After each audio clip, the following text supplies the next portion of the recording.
Hi everyone, welcome back to my channel Learn English with Josh.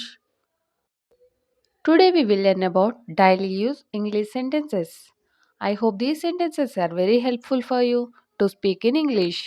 If you are new to this channel, please like and subscribe. Let's start.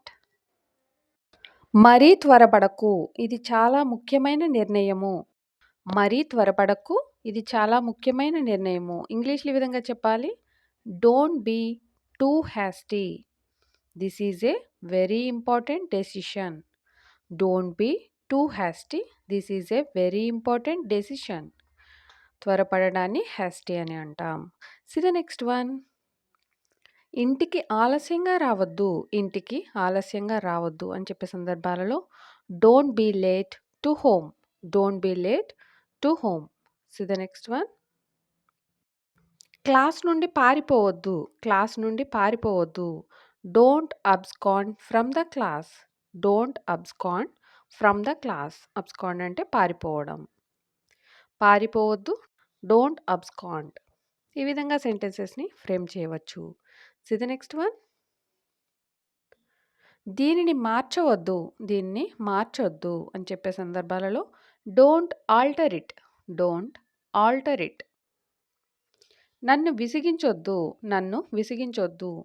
Don't annoy me. Don't annoy మీ. దీన్ని మళ్ళీ ఎప్పుడు చేయొద్దు. దీనిని మళ్ళీ ఎప్పుడు చేయొద్దు అని చెప్పడానికి don't ever do that again. Don't ever do that again. See the next one. డబ్బు కోసం ఎప్పుడూ తప్పు చేయొద్దు. డబ్బు కోసం ఎప్పుడు తప్పు చేయొద్దు అని చెప్పే సందర్భాలలో never do wrong for the sake of money. Never do wrong for the sake of money. Never do wrong అంటే ఎప్పుడు తప్పు చేయవద్దు. డబ్బు కోసం for the sake of money. See the next one. నాకు తెలియకుండా దీన్ని చెయ్యొద్దు. నాకు తెలియకుండా దీన్ని చెయ్యొద్దు అని చెప్పే సందర్భాలలో don't do it without my knowledge. Don't do it without my knowledge. See the next one. నిచ్చెన పైకి ఎక్కొద్దు. నిచ్చెన పైకి ఎక్కొద్దు అని చెప్పడానికి ఇంగ్లీష్లో don't climb up the ladder. Don't climb up the ladder. See the next one. ఇక్కడ వాగొద్దు. ఇక్కడ వాగొద్దు అని చెప్తాం కదా ఇంగ్లీష్లో don't chatter here. Don't chatter here. అప్పు చేసి కొనొద్దు. అప్పు చేసి కొనొద్దు. ఇంగ్లీష్లో don't buy on credit. Don't buy on credit. ఎవరిని పిలవద్దు. ఎవరిని పిలవవద్దు. ఇంగ్లీష్లో don't call anybody. Don't call anybody. నా మీద అరవద్దు. నా మీద అరవద్దు అని చెప్పే సందర్భాలలో don't bark at me. Don't bark at me. నీ గోళ్ళు కొరకొద్దు. నీ గోళ్ళు కొరకొద్దు. ఇంగ్లీష్లో don't bite your finger nails. Don't bite your finger nails. See the next one. కదులుతున్న బస్సు ఎక్కొద్దు. కదులుతున్న బస్సు ఎక్కవద్దు. ఇంగ్లీష్లో don't board on a moving bus. Don't board on a moving bus. See the next one. నేను ఎల్లప్పుడూ ఆలస్యంగా నిద్రపోతాను. నేను ఎల్లప్పుడూ ఆలస్యంగా నిద్రపోతాను. ఇంగ్లీష్లో ఈ విధంగా చెప్పాలి. I always go to bed late. I always go to bed late. See the next one. నీ వయసు ఎంతో నాకు తెలుసు. నీ వయసు ఎంతో నాకు తెలుసు అని చెప్పే సందర్భాలలో I know how old are you. I know how old are you. So the next one. దీనంతటికీ నన్ను క్షమించండి. దీనంతటికీ నన్ను క్షమించండి అని చెప్పాల్సి వచ్చిన సందర్భాలలో ఇంగ్లీష్ ఈ విధంగా చెప్పాలి. I'm sorry about all this. I'm sorry about all this. C the next one. అతడు ఇంకా అక్కడనే ఉన్నాడు. అతడు ఇంకా అక్కడనే ఉన్నాడు అని చెప్పడానికి he is still there. He is still there. See the next one. అదే నేను కూడా ఆలోచించింది. అదే నేను కూడా ఆలోచించింది చెప్పాల్సిన సందర్భాలలో ఇంగ్లీష్లో that is exactly what I thought. That is exactly what I thought. C the next one. అతడు నీతో చెప్పింది నిన్న అతడు నాకు చెప్పిన దానికి పూర్తిగా వ్యతిరేకం. అతడు నీతో చెప్పింది నిన్న అతడు నాకు చెప్పిన దానికి పూర్తిగా వ్యతిరేకం. ఇంగ్లీష్‌లో ఈ విధంగా చెప్పాలి.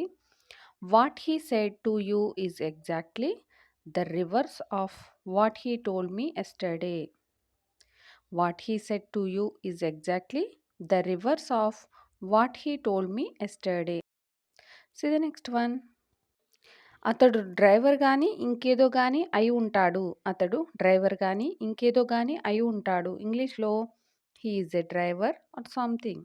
He is a driver or something. See the next one. నువ్వు చెప్పింది నాకు గుర్తుంది. నువ్వు చెప్పింది నాకు గుర్తుంది. ఇంగ్లీష్‌లో ఈ విధంగా చెప్పాలి. I remember what you said. I remember what you said. See the next one. నేను చాలా సంవత్సరాల నుండి మీ వద్ద నుండి పుస్తకాలు కొంటూనే ఉన్నాను. నేను చాలా సంవత్సరాల నుండి మీ వద్ద నుండి పుస్తకాలు కొంటూనే ఉన్నాను అని చెప్పాల్సిన సందర్భాలలో ఇంగ్లీష్‌లో ఈ విధంగా చెప్పాలి. I have been buying books from you for so many years. I have been buying books from you for so many years. చాలా సంవత్సరాల నుండి అని చెప్పడానికి ఫర్ సో మెనీ ఇయర్స్. నేను మీ వద్ద నుండి పుస్తకాలు కొంటూనే ఉన్నాను. I have been buying books from you మీ వద్ద నుండి. Present perfect continuous tense use చేస్తాం. ఈ విధంగా సెంటెన్స్ని ఫ్రేమ్ చేయవచ్చు. See the next one.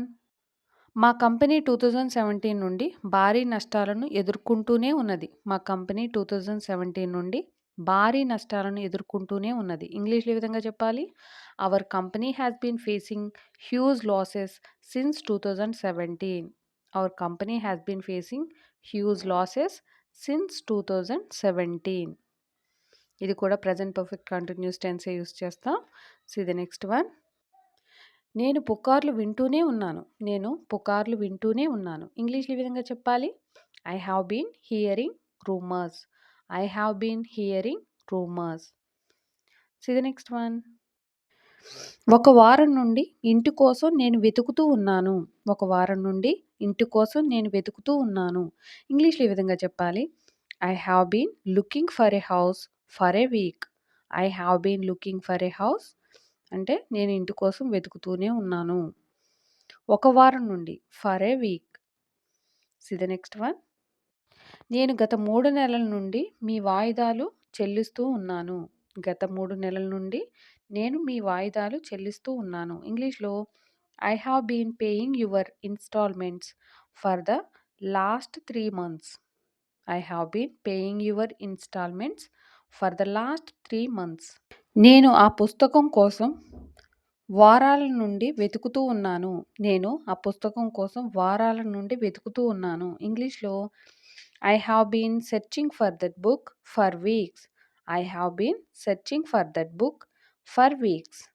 ఈ విధంగా సెంటెన్సెస్‌ని ఫ్రేమ్ చేయవచ్చు. Thank you for watching. Please like and subscribe. Learn English with జోష్.